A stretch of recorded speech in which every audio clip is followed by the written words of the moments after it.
So I will continue going through the sadhana, and I will make sure this time to leave some time at the end of this session for questions. So if you have questions, just hold on to them until the end of this session.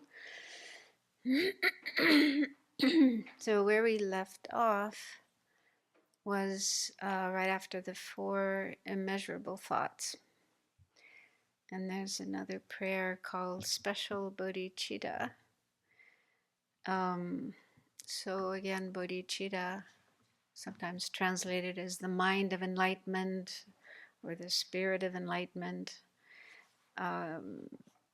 It's that aspiration to become enlightened, to become a Buddha.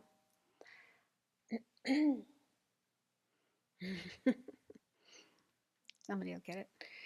To become a Buddha with compassion and love for all sentient beings, and wanting to help them all be free of suffering, all the different kinds of suffering and samsara, and the causes of suffering, the afflictions, karma, and lead them all to Buddhahood.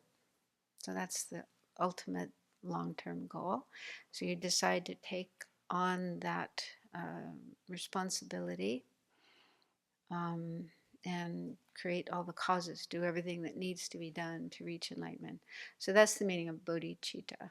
And there's lots of teachings on how to cultivate that attitude, because it is something every one of us can develop, even though it may seem really difficult. But if we work slowly, step by step, then this feeling grows in our mind, and we do eventually get to the point where we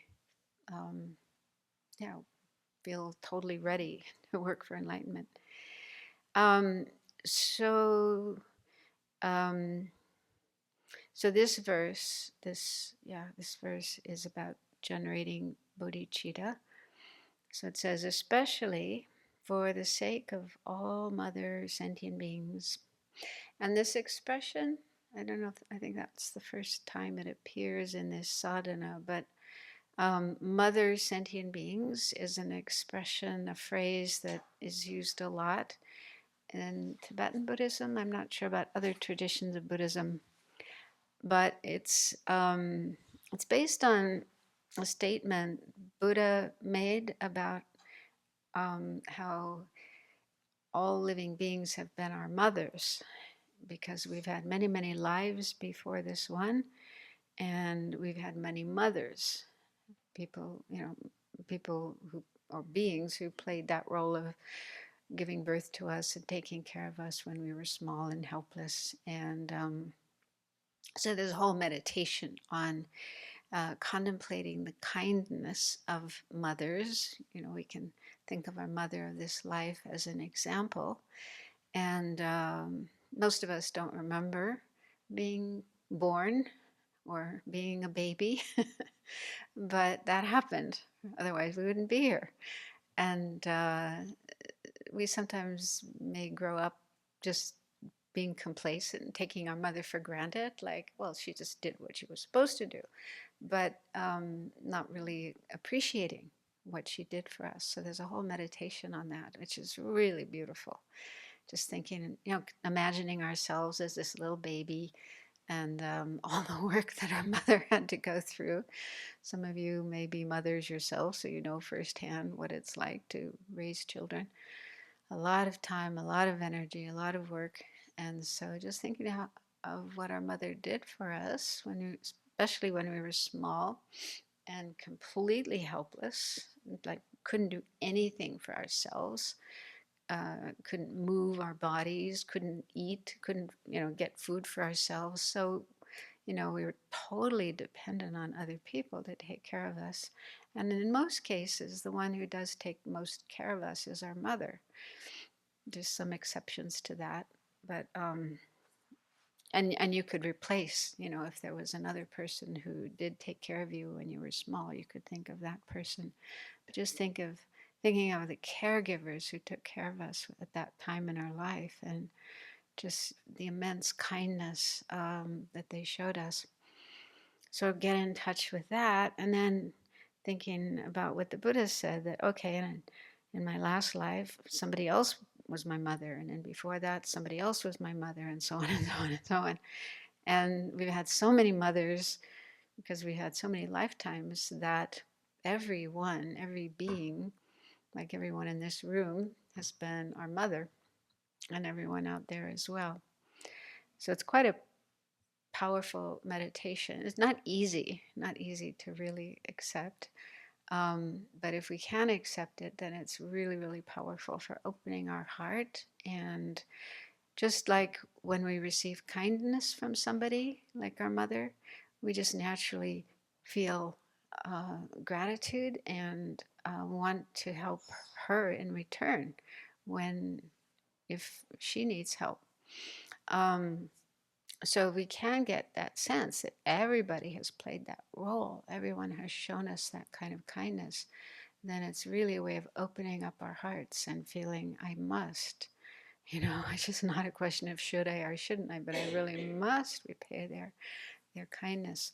So that becomes a really powerful force for generating bodhicitta, taking on this responsibility to help all sentient beings. So yeah, there's this phrase, mother sentient being. So thinking of everyone as having been our mother. So for the sake of all mother sentient beings, I must quickly and more quickly in this very life attain the precious state of complete and perfect Buddhahood. Therefore I shall practice the yoga method of Guru Medicine Buddha. So that's like our motivation for doing this practice. And there's two repetitions of the term quickly and different ways of explaining that. The first quickly, well, so this practice that we're doing is a tantric practice. It's part of Tantra. And within Tantra, there are 4 different classes. They're called classes of Tantra. With each has different features, different ways of practicing. So it's said that the first quickly refers to practicing the first 3 classes of Tantra, which are called Kriya, Charya, and Yoga Tantra. And then it says more quickly, and the more quickly refers to the 4th class of Tantra, which is called highest Yoga Tantra. And that contains the most powerful methods, not easy, but very powerful methods that are said to, if you're the right kind of person, the right kind of practitioner, you have the ability to do those practices, and it's even possible to reach enlightenment in this very life, like in one lifetime.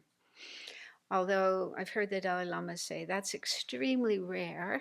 It's not like everybody can do that, but it can happen. But he said maybe 1 in a million, 1 in 2 million, something like that. So there are stories in Tibet of practitioners reaching enlightenment in their lifetime, that one lifetime. But it is hard work. But the reason, or yeah, the idea behind attaining enlightenment in one lifetime isn't to make it easy for yourself, like, oh, I just want to get it over with, but because of particularly strong compassion, the wish to benefit sentient beings. Like, you just can't bear that they suffer longer than they have to. So you really, really want to get to enlightenment as quickly as you can, so that you can then be in the position of helping them be free of their suffering.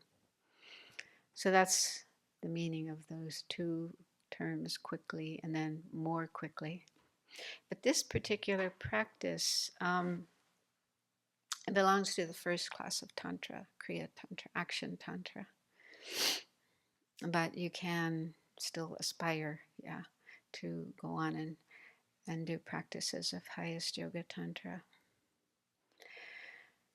So, so this is just stating our reason, our motivation for engaging in this practice. And when it says the yoga method, the word yoga, the term yoga, I mean, probably the most famous use of that term is hatha yoga, physical postures for our body, which people sometimes practice just for health or to look good. Um, but originally, those methods were to be used to help with meditation, to work on the body so that your mind can be in a better state for meditation. But here, yoga um, is meant in a broader sense. There's mental yoga, internal yoga, mental yoga. And the term, one explanation I've heard of the term yoga, the meaning of it, it has the sense of uniting, bringing together. So here it means uniting the mind with what is authentic. And it refers to the union of calm abiding and special insight. Calm abiding is concentration, single point of concentration. And then special insight is wisdom, understanding the true nature of things. So that's the real type of yoga that one is trying to cultivate and practice in this tradition. So, anyway, that is the expression of the motivation, the reason for doing the practice. Then, so we're still on the sort of preliminary prayers and practices before doing the mantra of Medicine Buddha. So, the next prayer is called the Seven Limb Prayer. And this is a sort of combination of 7 different practices in one prayer. And these practices are for the purpose of two things. There's 2 sort of things we need to do, complementary practices to our main practice of meditation, working for enlightenment. And these 2 complementary practices are purification of our negativities, like negative karma that we've created, negative tendencies that we have. So we need to clear those away. They are like obstacles to success in our practice, and so they need to be removed, cleared away. And then the other complementary practice is accumulating merit or virtue. Merit is like positive energy through doing virtuous things, positive, virtuous things. And so these 7 practices in the 7 limb prayer are for those purposes of purifying negativities, clearing away the bad stuff, and accumulating positive energy, merit. So each line of the prayer represents one of these 7 practices. The first one is prostrating. I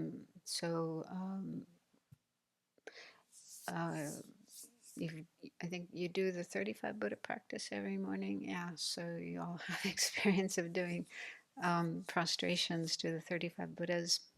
And that practice also includes the 7 medicine Buddhas. When you're visualizing the 35 Buddhas and also the 7 medicine Buddhas, reciting their names and prostrating to them with a sense of regret for whatever negative actions that you've done, wanting to purify those, clear those away, and so on.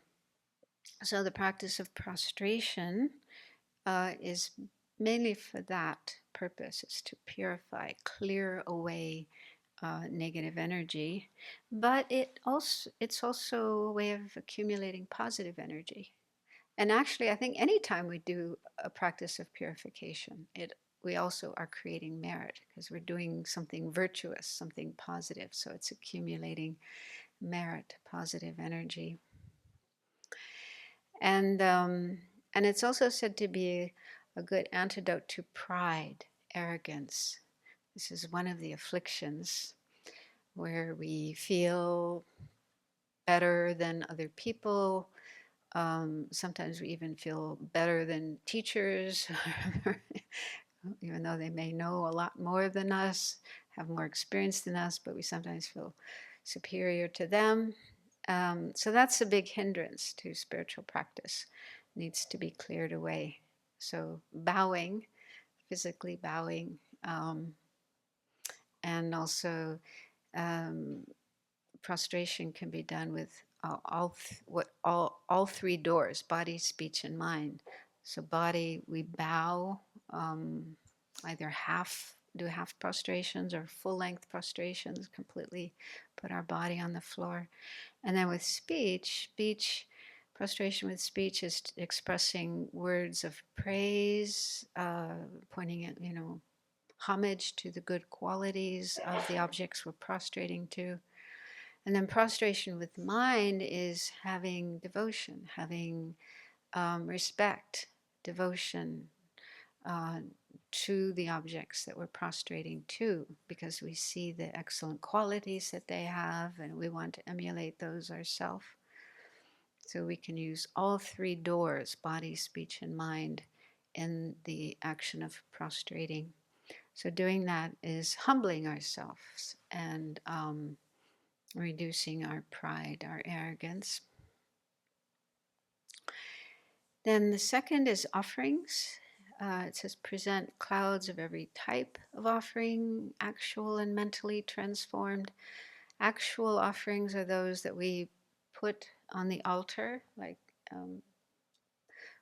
flowers and fruits and lights and incense and so on. So making very beautiful offerings, material offerings. And then mentally transformed is to visualize, to imagine beautiful things. So we can really do a lot there. We can think of all like beautiful places in nature, beautiful national parks and forests and mountains and valleys and waterfalls and really, and then beautiful mansions and tables full of delicious foods and drinks and all kinds of beautiful lights and flowers. So you can just visualize, imagine lots of beautiful things and then offer those as well. So offering, the practice of making offerings is to accumulate merit. It's said to be one of the most powerful ways to accumulate merit, good energy, positive energy. And it's also an antidote to attachment and miserliness, where we cling to our things and not want to give them. So that's an obstacle. That's a afflictive state of mind. So giving away things helps us to reduce those attitudes.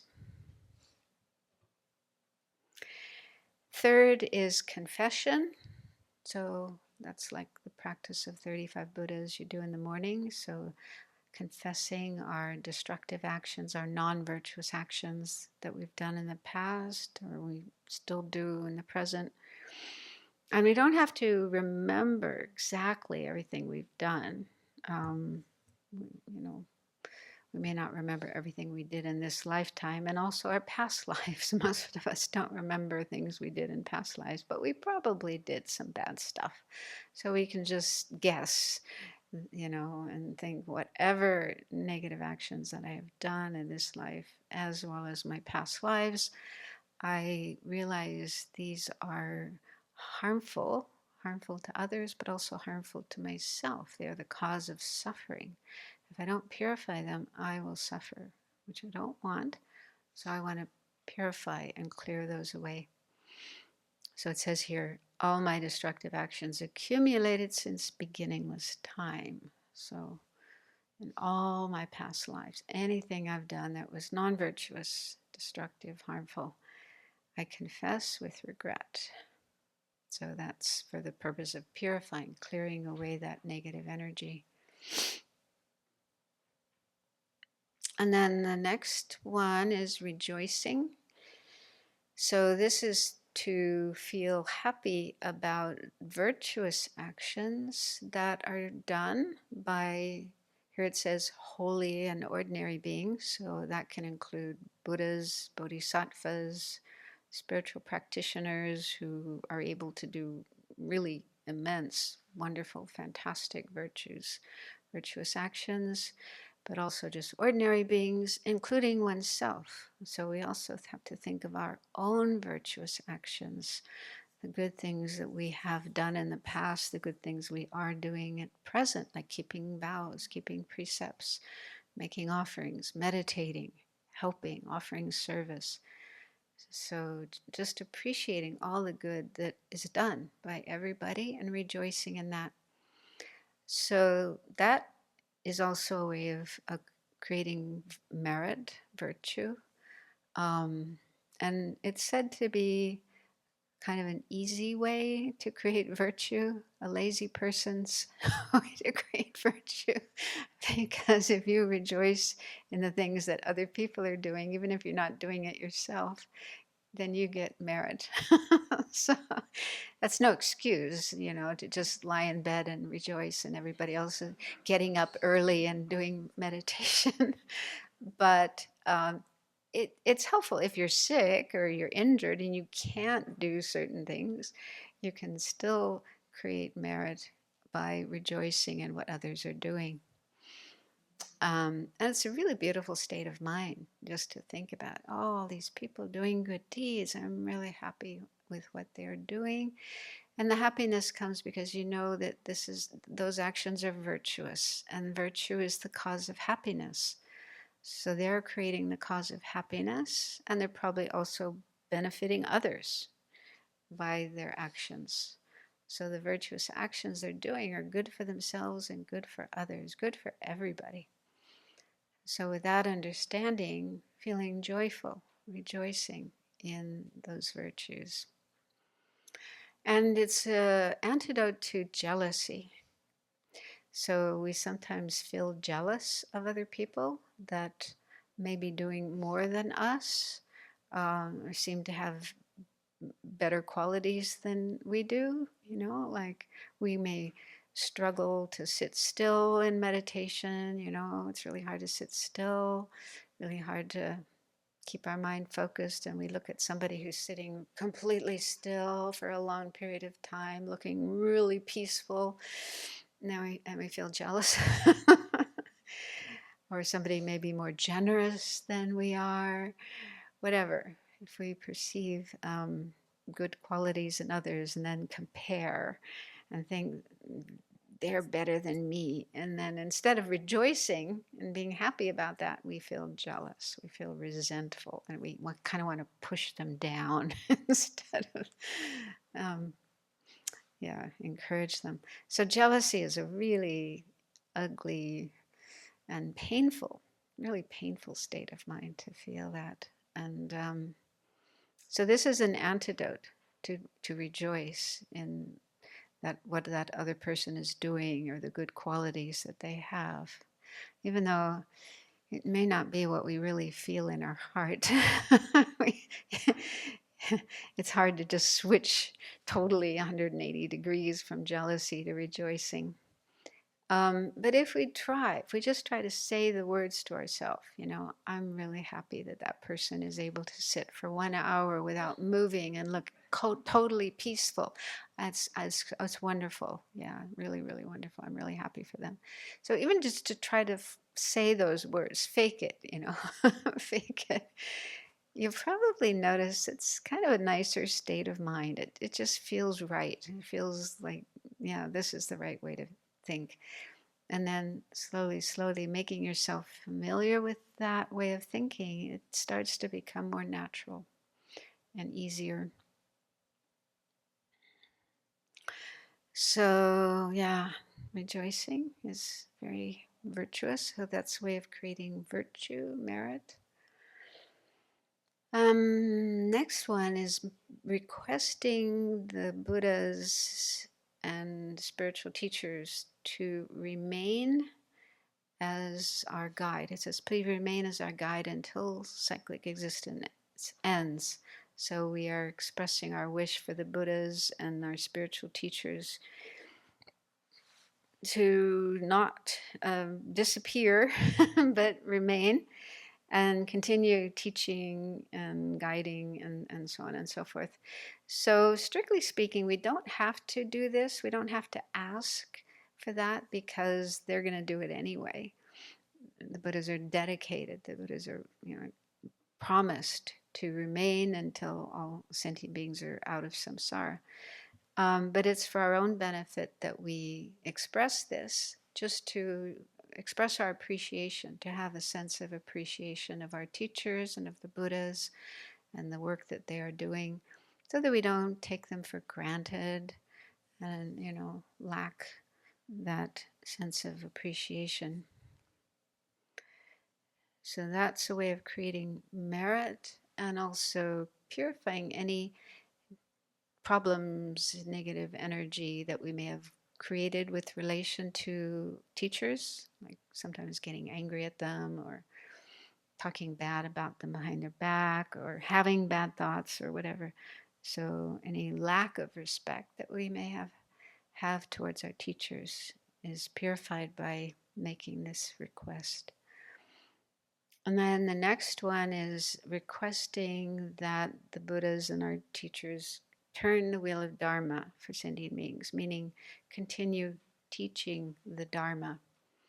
And again, this is something they will do anyway, but it's good for us to make that request, to just make sure that we do value the Dharma and not get bored with it, which can happen, Especially nowadays, there's so much Dharma available.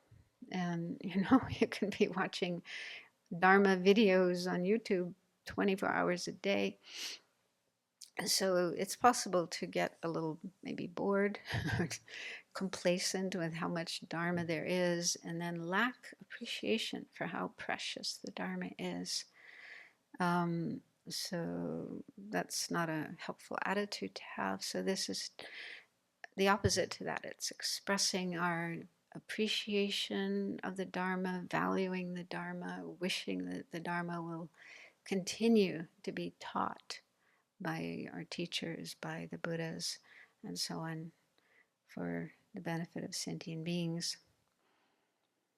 So again, this accumulates merit, virtue, and also clears away any negative attitudes we may have about the Dharma with regard to the Dharma. Then the last of the 7 limbs is dedication.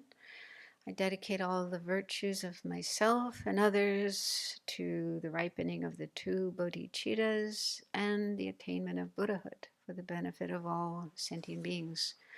So whenever we do create virtue, like when we do a practice or listen to teachings or offer service, whatever, we create virtue, and it's important to dedicate the virtue that we create to enlightenment, to the attainment of enlightenment, of Buddhahood, for the benefit of all sentient beings.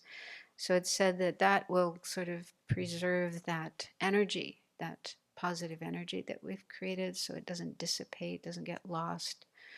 Because unfortunately, it's said that even though virtue is the cause of happiness and the cause of attaining realizations of the path, it's fragile, it's vulnerable. It can be damaged or destroyed.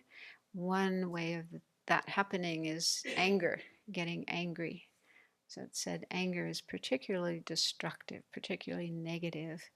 Not only does it bring suffering and problems, but it also can destroy our virtue, which would be very tragic. We work hard to accumulate virtue, create virtue, and then to have it destroyed by anger would be really something we want to avoid. So it's said that if we dedicate our virtue to enlightenment, then it's safeguarding that virtue to not be destroyed by anger.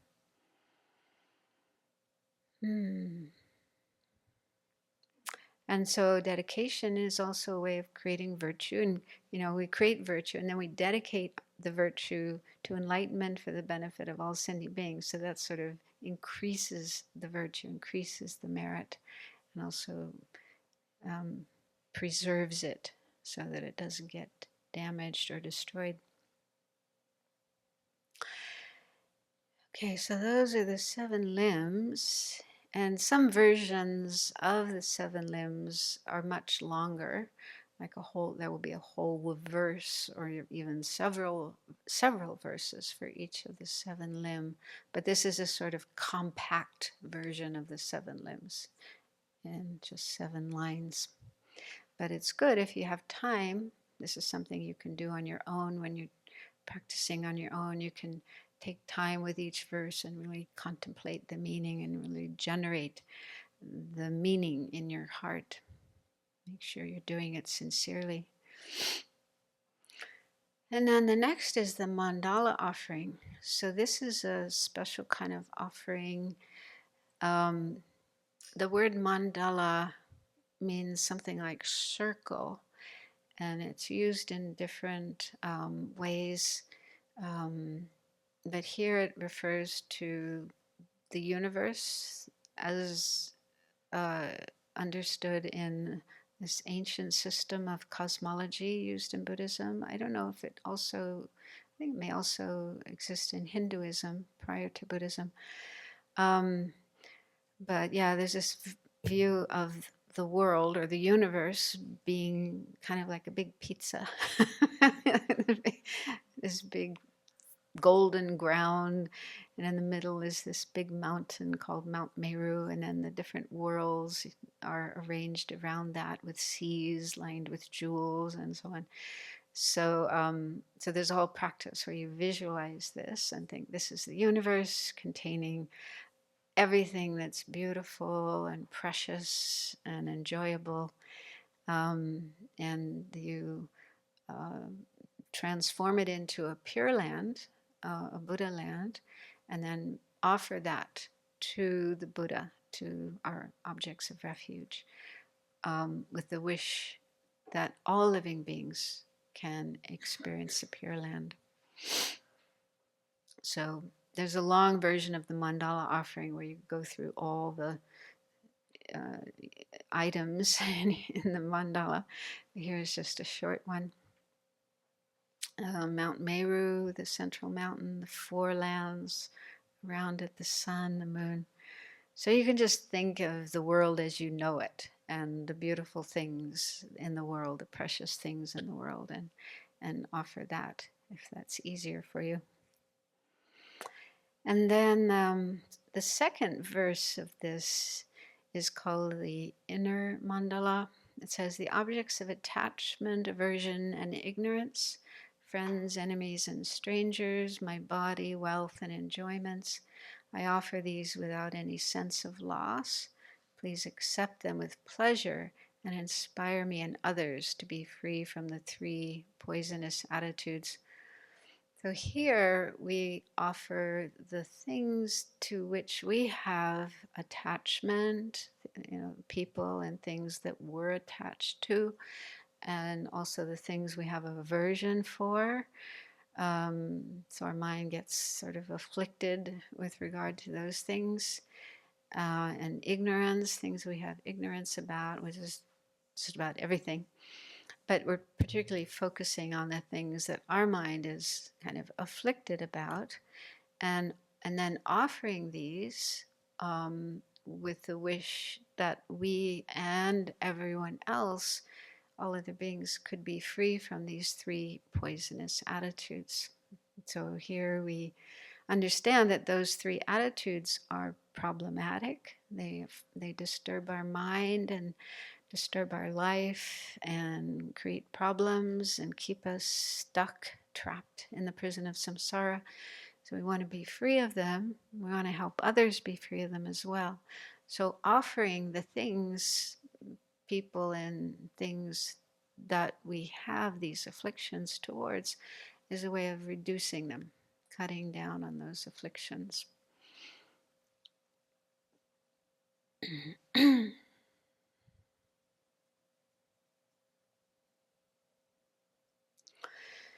Okay, so then next is a request to the Medicine Buddha.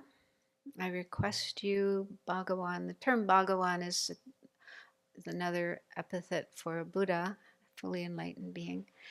Bhagawan Medicine Guru, whose sky-colored holy body of lapis lazuli signifies omniscient wisdom and compassion, as vast as limitless space.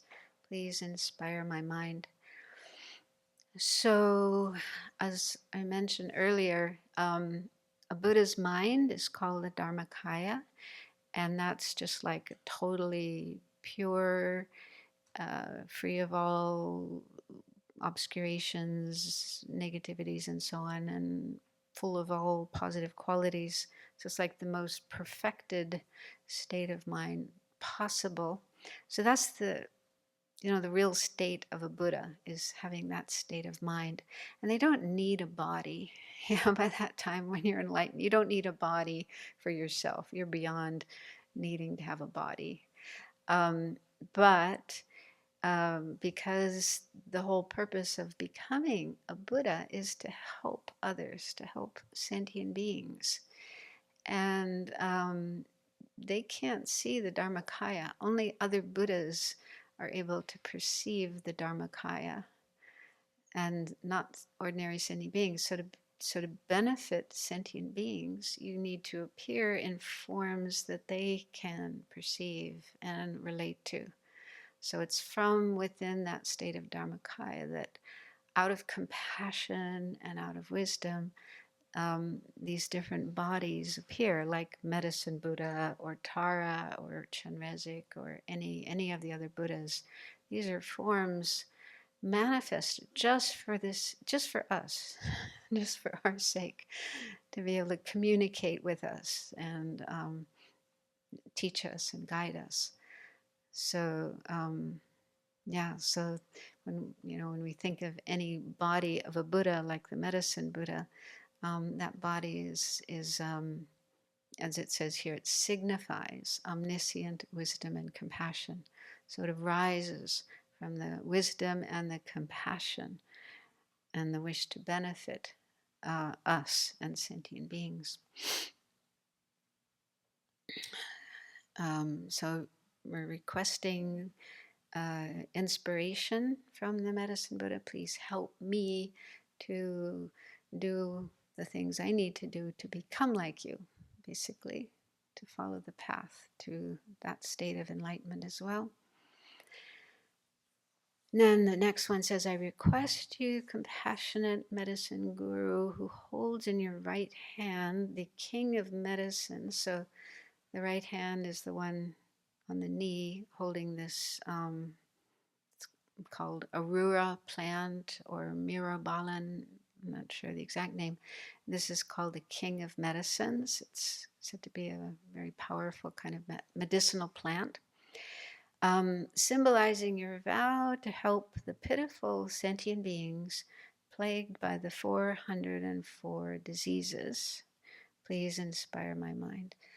So I haven't really studied Tibetan medicine, but it talks about 404 diseases. There's probably a lot more nowadays. I think Western medicine I think they're coming up with new diseases all the time.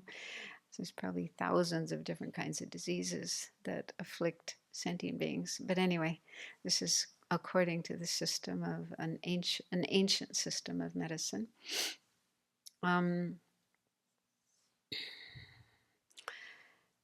So this king of medicine, this medicinal plant symbolizes the vows made by the medicine Buddha to help sentient beings recover from all the different kinds of illnesses. And then third, I request you, compassionate medicine guru, who holds in your left hand a bowl of nectar, symbolizing your vow to give the glorious, undying nectar of the Dharma that eliminates the degenerations of sickness, aging, and death. Please inspire my mind. So later, I'll go through the vows made by the medicine Buddha, There were 12 vows that the Medicine Buddha made while still a bodhisattva before they attained enlightenment. So they made these promises: when they become enlightened, then they will do this and that and so on, like cure illnesses of those who are suffering from illness. So here we're just remembering that the Medicine Buddha did make those vows and requesting blessing, inspiration. So then the next, it says visualization. And this is the complex visualization. So there's actually, in this practice of Medicine Buddha, there are not just one, but 7 Medicine Buddhas. And they're sort of stacked on top of each other. So you haven't done this part yet, right? You haven't done this full visualization yet. So I thought it would be best to start with just one. It's hard enough to visualize one Buddha, not 7. But at some point, maybe tonight, start or tomorrow, do all of them. So this is the full visualization. So maybe we just skip over this one now.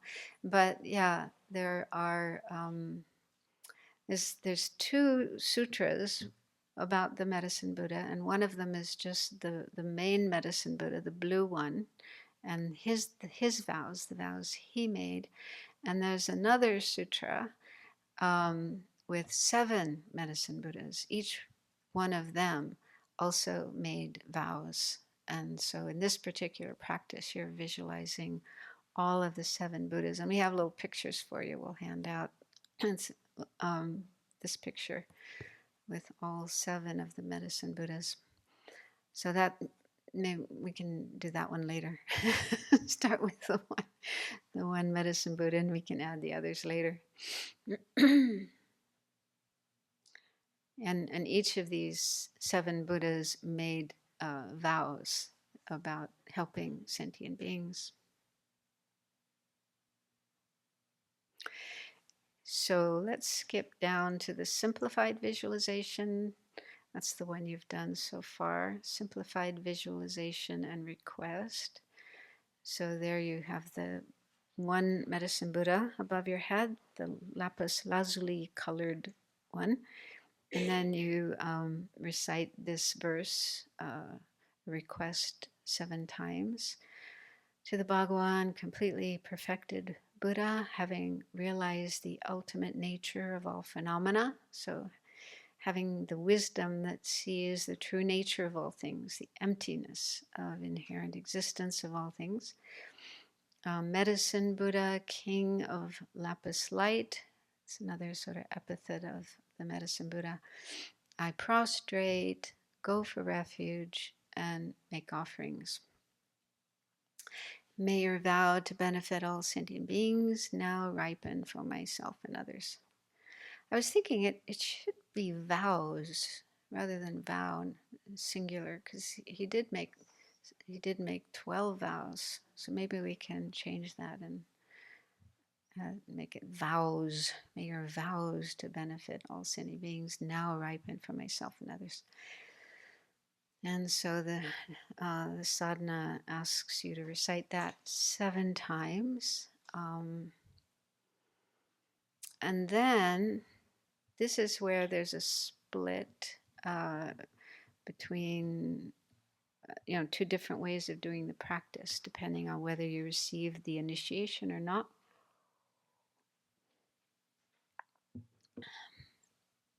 So those who have received the appropriate initiation,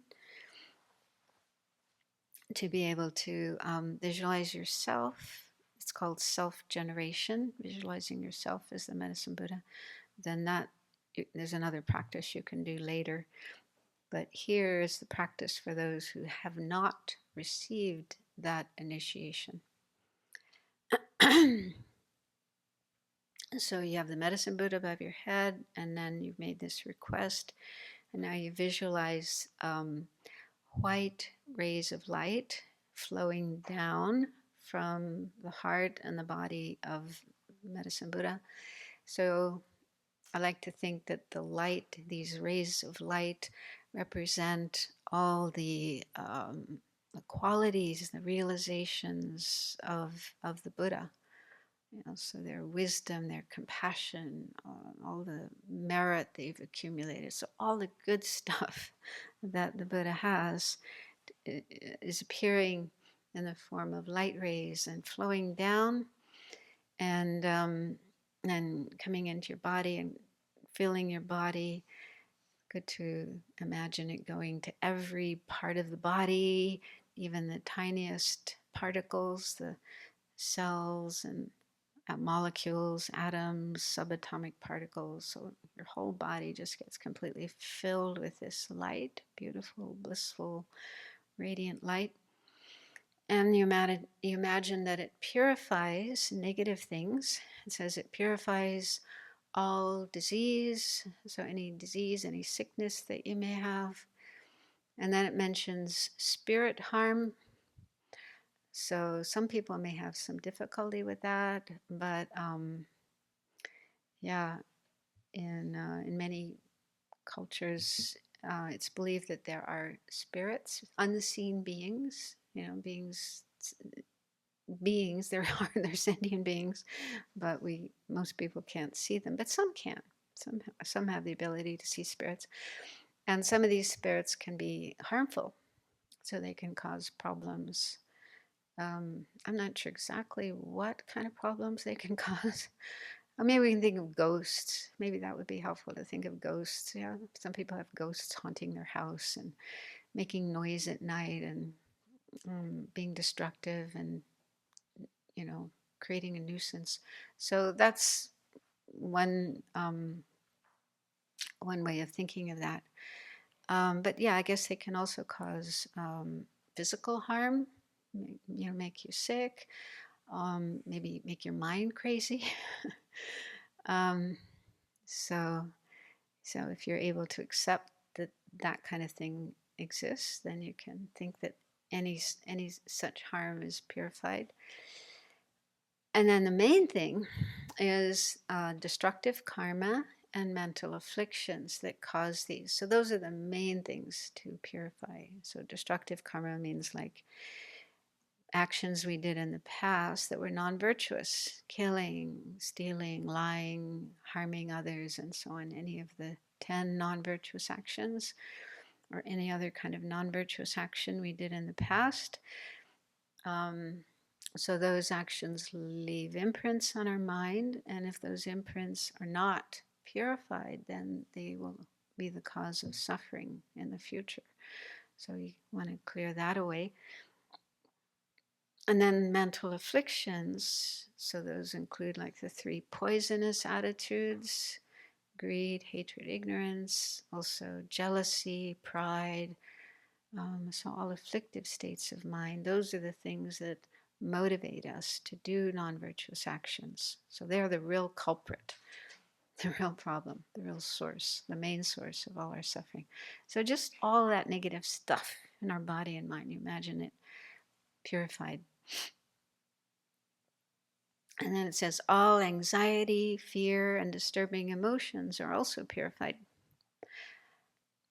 So yeah, these are mental sufferings that many people have: fear, anxiety, and any disturbing emotions. So all of that is purified. Your body, imagine your body becomes the nature of light, clean and clear like crystal. So just imagine your body becoming like transparent and radiant. And your mind is transformed as well. So that's um, the next part. It says again, like a second time, light flows down, bringing with it the realizations of the path and all the excellent qualities of the Buddhas and Bodhisattvas. Your mind is transformed into love, compassion, and wisdom. So we already have, a certain amount of love and compassion and wisdom, but it's limited and weak and not very strong and complete. So we can imagine our good qualities like love and compassion and wisdom being nourished, being enriched, so that they can grow more and more and become more like those of the Buddhas. So then, the next step is to imagine other sentient beings having a medicine Buddha above their head. And you can think, so here, like if you know somebody who's sick or having other kinds of problems and you want to specifically pray for that person, you can imagine them maybe right in front of you. But it's good to think of all other beings. Don't leave anybody out. So think all sentient beings have a medicine Buddha above their head, and then do the same visualization of the light flowing, purifying the diseases and so forth, and then nourishing their positive qualities so that they can attain all the realizations of the path. So those are the visualizations to do while reciting the mantra. And so then the mantra, so the next part in the text is for those who receive the initiation. So we'll skip down to the mantra, and there's two mantras. Long mantra. Have you been doing that, the long mantra? No, you didn't. This one is actually in the sutra. I was reading the sutra, and then the sutra includes this mantra. So it's kind of just an expanded version of the shorter one that we were doing. Om Namo Bhagavate Bekanze Guru Benduya Prabharadzaya Tathagataya Arhate Samyak Sambuddhaya Tayata Om Bekanze Bekanze Maha Bekanze Radha Samagati Soha. So it has some extra syllables there. And there's a translation down below, translation of the mantra. It says, I honor the Buddha, master of healing, the king of lapis lazuli light, Tathagata Arhat, perfectly awakened Buddha, saying, to the healing, to the healing, to the supreme healing, homage. So it might be good to just do that once or twice during the session, and then spend more time doing the short mantra that you should know well by now. You've been reciting it all right. Okay. So that's the main practice, and then there's dedication verses at the end. So any questions?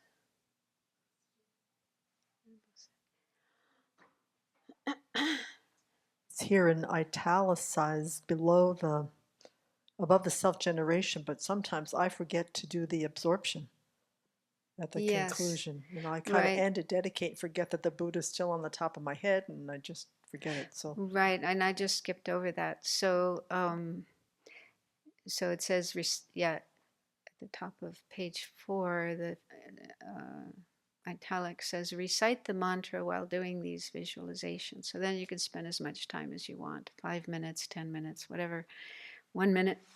Recite the mantra, and then at the conclusion, when you want to stop, then you visualize that the medicine Buddha melts into light and absorbs.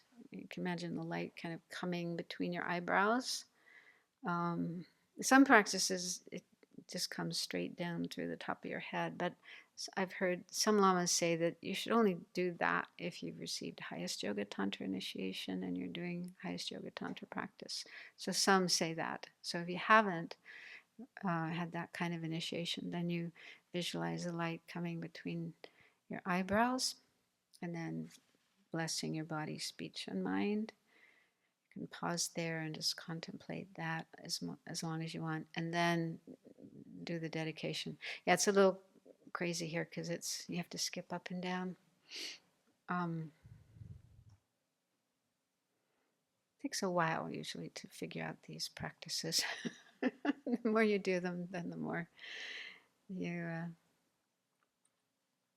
And then, so for those who have received the initiation and you want to do the self-generation practice, then you can do that. It's somewhat similar, except that, after the light purifying you, then you imagine the medicine Buddha melting into light and coming into you, into your heart, your mind becoming non-dual with the Dharmakaya, the essence of all Buddhas. So that's like meditating on emptiness and your Buddha nature, that you have the potential, your mind has the potential to be just like the Buddhas, to attain the Dharmakaya. So you meditate on that, and then you arise as the medicine Buddha. So you can visualize yourself in the form of the medicine Buddha, and at your heart as a lotus moon, the syllable Om, and then the mantra around. Doesn't say which way it goes, but probably clockwise, I guess. And you can also spend some time meditating on clear appearance and divine identity. You should be familiar with that. And then when you want to recite the mantra, you imagine the light going from your heart, from the mantra in your heart, going out. First it fills your body, and then it goes out to all the sentient beings. So you're sending the light out to sentient beings and purifying them, and then transforming them into medicine Buddha.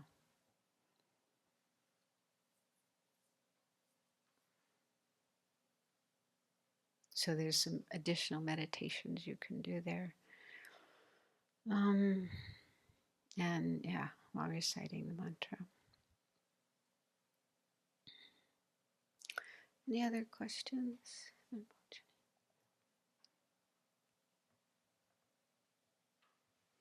I have a question about leading the mantra with these different visualizations. I mean, leading the practice with these different visualizations coming in. Do you actually stop and do mantra, leading the mantra every time there's one of these? Like, so the light pours you into the first time and you do the mantra for a little while. Light pours the second time, you do the mantra for a little while. I've never actually gotten clear about that. I don't know. And it's not how I lead it, but it's not how I lead it either, but it's a question I have. I suppose you could. I haven't actually had teachings or commentary on this practice to explain how to do it. But my guess is, you could do it either way. I personally I find it helpful to just do the visualization for a while and get a feeling for that. Because once you start doing the mantra, then it's kind of more busy. So doing like the first visualization of purifying, then the second visualization of filling you with a positive energy, and then reciting the mantra while you continue to do that. That's just personally how I find it helpful. So you can focus just on the visualizations for a while before starting to do the mantra. But, once you're very familiar with the visualizations, you could just start doing the mantras at the same time. Yes. What's your name? Okay.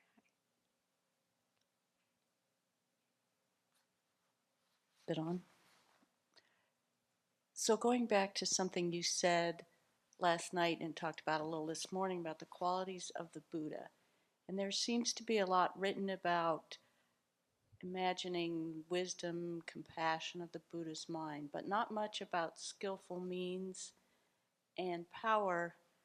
And I was just wondering if you had any things, practices, or anything that could help with skillful means, because I often find if somebody asks me about Buddhism, I just don't feel like I can really articulate practice or what it means to somebody else.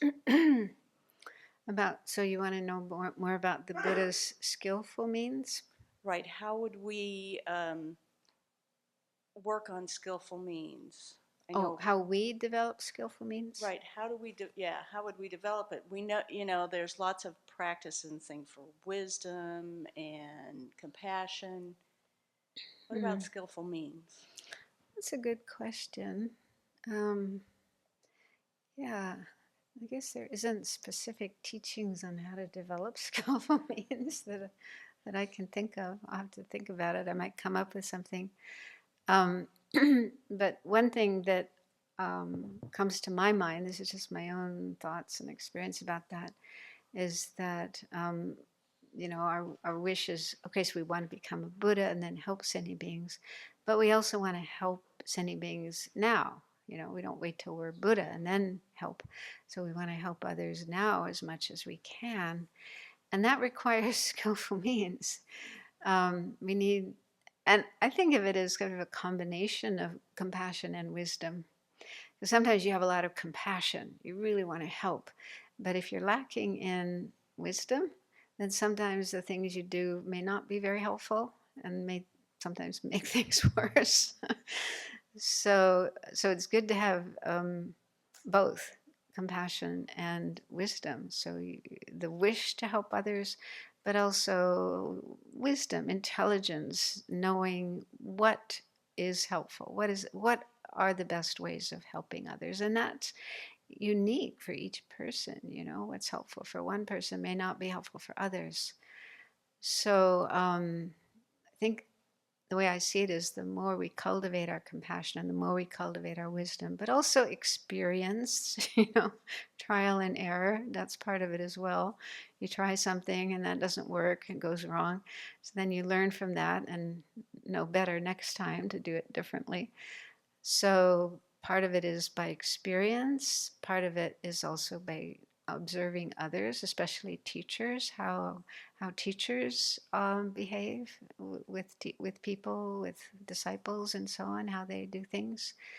So I see it. That's just my understanding of that particular quality. It's something that you need to develop gradually, and I don't know if there's specific texts or teachings that explain how to do that, but it's more like cultivating those qualities in yourself, genuine compassion, but also knowledge about, what does help and what doesn't help. So that's just my take on that. But it is a good question. Anyone else come across any specific teachings on how to develop that? Fascination for this as well. I recall, and I'm not sure where Venerable taught about it, but at some point she said that during the course of our many, many lifetimes on the Bodhisattva path, we will be born into a life where we just have very strong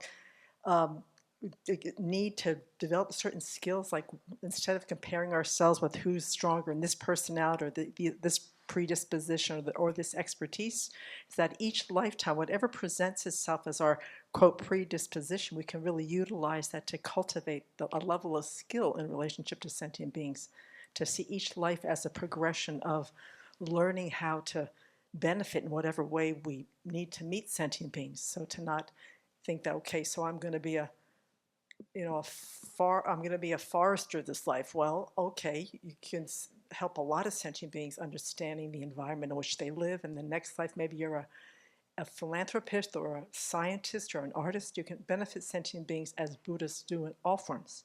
I remember her saying this a few years ago, talking about skillful means. Yeah, because it said that someone on the Bodhisattva path, ideally they learn lots of different skills, not just how to meditate, knowing the Dharma, but it's also good to know how to cook, how to farm, how to practice medicine. Yeah, so like in the Tibetan tradition, there's some monks and nuns who go to medical school and study medicine, become doctors. So it's good to have lots of different means for helping sentient beings. And if you're really accomplished, you can learn many different skills to help others, different languages, science, and so on. So as many of those things that you're able to, you learn those and practice those for the benefit of others. Does that make sense? What's better? what I observe in both you and Venerable Children is that you both seem to know your minds so well. You've questioned your mind, you've analyzed your thoughts and how to work with the afflictions, and by doing that, you know a lot about others' minds, and then you know how to help people. So I appreciate that. Yeah, yeah. I mean, I'm still still a long way to go with that, but this is one thing that I find as well, that the more I can understand my mind, and especially afflictions, how afflictions work, and know how to manage my afflictions, then I find that really helps me when dealing with others who have similar afflictions, and try, what works for me, try it out on others. So yeah, and in the teachings also they talk about these different kinds of, they're sometimes called clairvoyances or super knowledges, that it can be developed on the basis of concentration. When you have really strong single point of concentration, on the basis of that you can develop these other qualities like clairvoyance, being able to see somebody else's mind. And that, they say, that's really, really important. If you want to help others, you want to be able to see what's going on with them. And others are like magical emanation. You can actually create emanations to be able to help others. So there's different skills like that that a bodhisattva develops to really work for others, for the benefit of others. When I think of skillful means, I think of what you also talked about, that the wisdom, the 6 perfections expanded into the other 4, the 10 perfections, which is for other people, to cultivate, to help other people, and then the ways to gather disciples. I think that, to me, those sets of teachings are to develop skillful means and the power. Mm-hmm. Yeah, there's a list of 6 perfections, but also a list of 10 perfections, like 4 extra ones on top of the 6. And one of those is actually, it's actually usually translated as skillful means.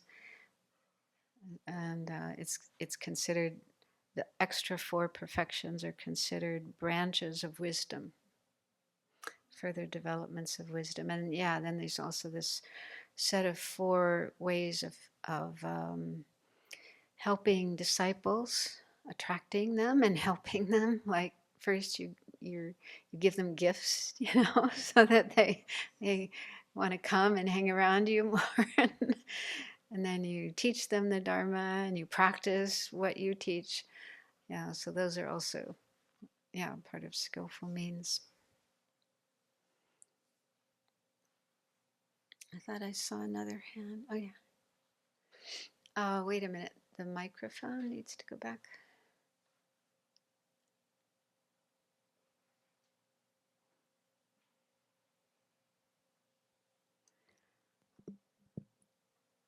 In the 7 limb prayer, I think there's a mention of 2 bodhicittas. I've heard this in Spanish in one of the teachings. Maybe that one is aspirational and the other one actively engaged, but I'm not sure. Yeah, I think, that was in the dedication verse. I wasn't sure either. I mean, there are 2 sets of 2 bodhicittas. So one is aspiring and engaging bodhicitta. Aspiring bodhicitta is where you have the wish to become a Buddha, to help all living beings. And then engaging bodhicitta is when you're actually actively engaged in doing the practices to become enlightened and helping sentient beings. So that's one way of explaining 2 bodhicittas. Another way is conventional and ultimate bodhicitta. And I tend to think that's maybe what's being referred to here. So conventional bodhicitta is the usual bodhicitta, the aspiration to become a Buddha, to benefit all sentient beings. And then ultimate bodhicitta is actually the wisdom of emptiness, the wisdom directly realizing emptiness that is conjoined with conventional bodhicitta. So in the mind of a bodhisattva, of course, they have to develop bodhicitta and be working for sentient beings, but they also need to have this wisdom aspect of understanding the true nature of everything, like their own self being empty of inherent existence, and the sentient beings they're working for being empty of inherent existence, and everything they're doing and all phenomena being empty of inherent existence. So that's called ultimate bodhicitta, that wisdom. It's not really bodhicitta. They say it's not really bodhicitta. It's just called bodhicitta. Maybe because it is such an important element, an essential element for a bodhisattva's practice to reach enlightenment. And then, if you don't mind, I'm anticipating a question. It's not that I'm going to teach, but I can anticipate a question. How do you know that there was this bodhisattva who made those vows? Because we know the history of Shakyamuni and Siddhartha and the progression. So is it written in some place? Is oral transmission? I'm just anticipating a question that I may receive. Well, I mean, there is this sutra, and there's numerous translations of the sutra, so you can read the sutra that's talking about this Buddha. But then it's talking about this Buddha living in this other world, this other realm. Was it called pure lapis lazuli light or something like that? And so, yeah, it doesn't really tell the story of that Buddha, like in this world they were born and in that such and such time and place, and then they did that. So this, in Mahayana sutras, this is often the case, that there are these, sometimes they're called cosmic Buddhas, sort of Buddhas in the universe, or not necessarily this world or this planet, but in the universe. And maybe they became a Buddha a long, long time ago in another world, and so on. So I'm in no position to say about that. I mean, some people may have doubt and think that, oh, that was just invented by somebody and it's not really true. I don't know. But in the Mahayana tradition, this is actually part of the Mahayana tradition. The Mahayana tradition does believe that there are many Buddhas, not just Shakyamuni Buddha, but many Buddhas. And many Buddhas were enlightened before. And that's believed in the Theravada tradition as well. It's not just Mahayana. They also talk about previous Buddhas before Shakyamuni Buddha. There were other Buddhas, and there will be other Buddhas in the future. So there's numerous Buddhas.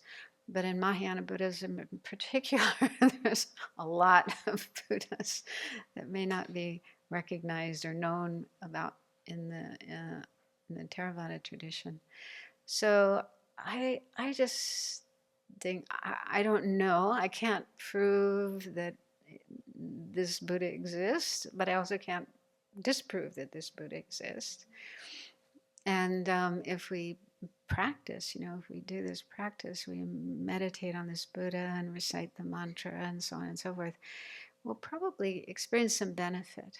And that's the important thing, is we're trying to benefit our mind. We're trying to cultivate Buddha qualities, enlightened qualities in our own mind. And I think, to me, that's the most important thing.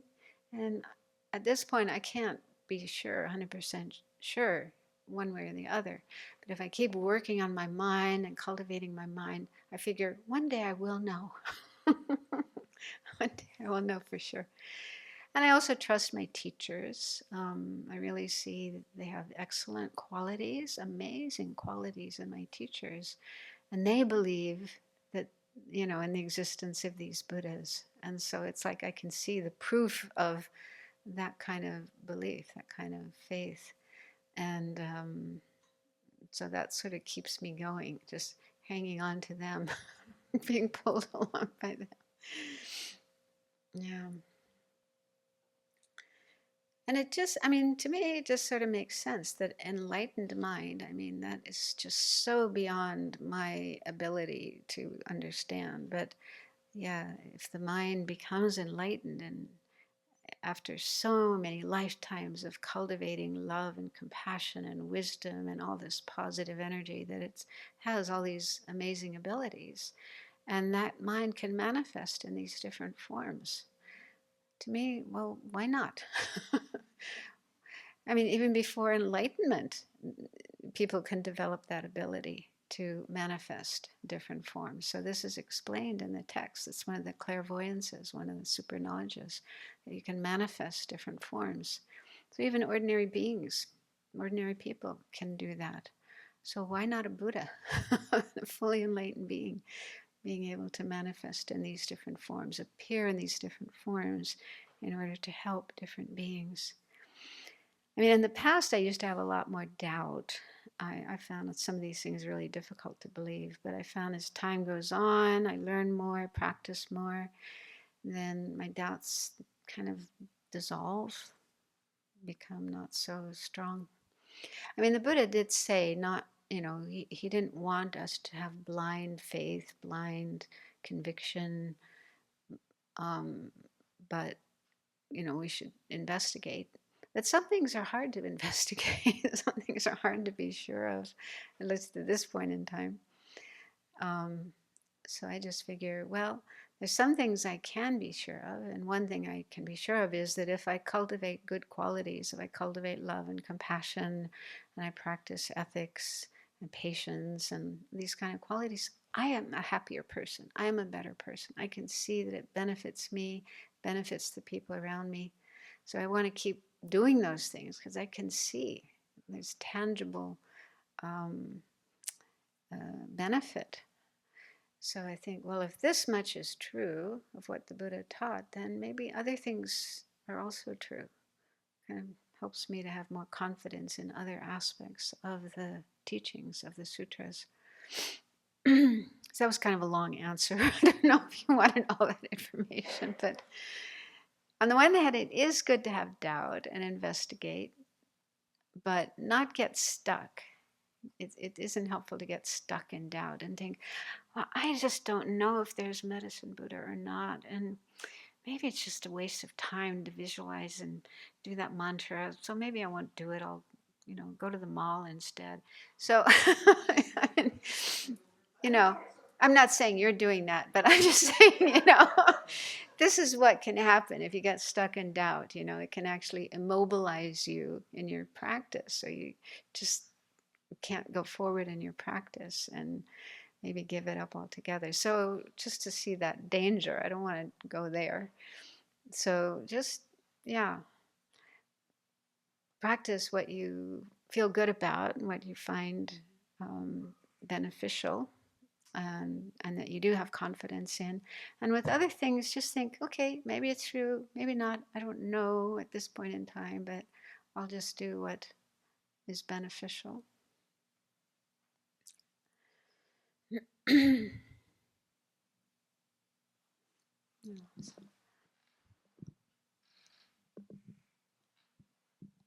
Is there any dissolution at the end of the self-generation? Or do you just remain as Medicine Buddha and then dedicate and then get up off the cushion as Medicine Buddha? Yeah, it doesn't mention. Yeah. And to be honest, I'm not that familiar with this particular practice of Medicine Buddha. In the FPMT, we have another practice that we do like every month. It's called Medicine Buddha Puja. So I haven't really done this one very often. So, yeah, according to what it says here, it doesn't really mention what to do at the end after reciting the mantra. Let me just look at another version of the practice.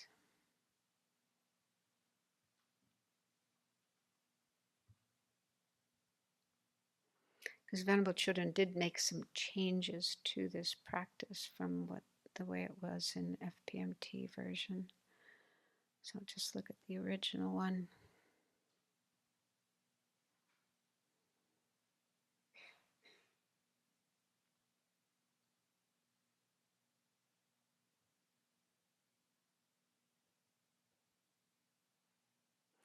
Yeah, so you visualize as the medicine Buddhas send out light to all sentient beings, imagine them becoming medicine Buddha, and then you feel joy that you were able to do that, and then dedicate the merit. So it doesn't mention and doing any further visualization after that.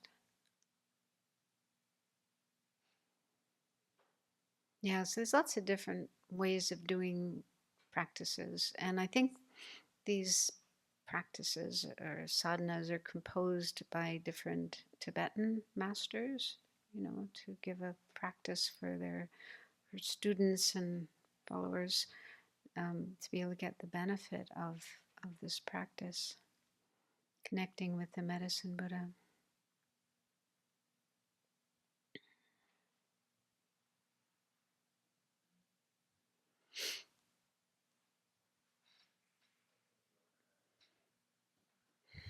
In some context, I've heard that white light purifies and golden light brings realizations, but in the practice, it has infinite white rays of light in the first paragraph of the visualization, and then it just says light. Is that golden or blue or white, or does it matter? I know in the Shakyamuni Buddha practice, it's white for purifying and then golden for bringing realizations.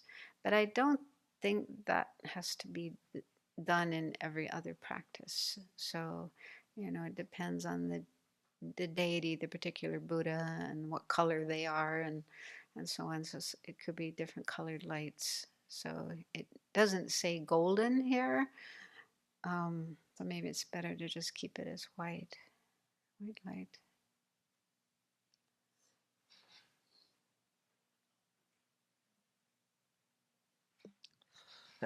Two questions.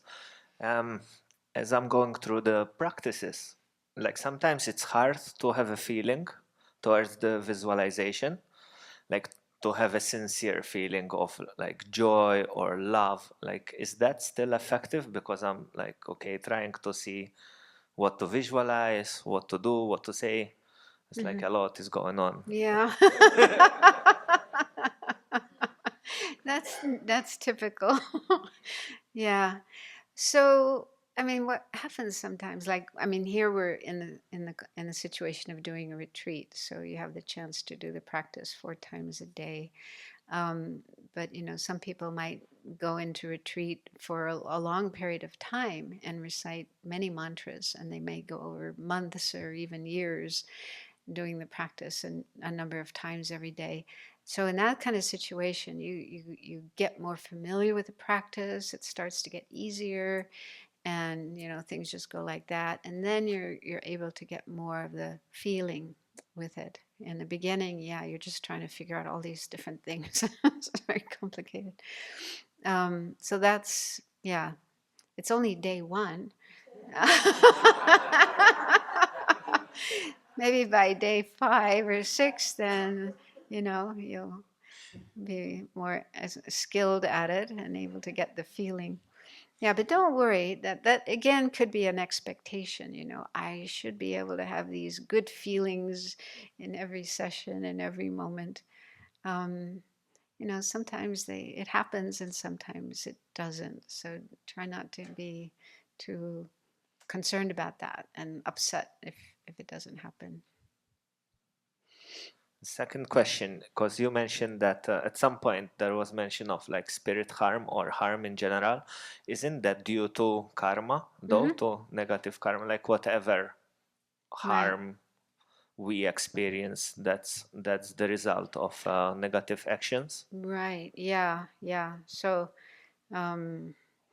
it could be that we harmed that being in a previous life, and so there's kind of like a karmic debt to that person or that being, and they're coming to collect the debt. So harm from spirits or harm from any kind of being is due to karma we created in the past. Yeah.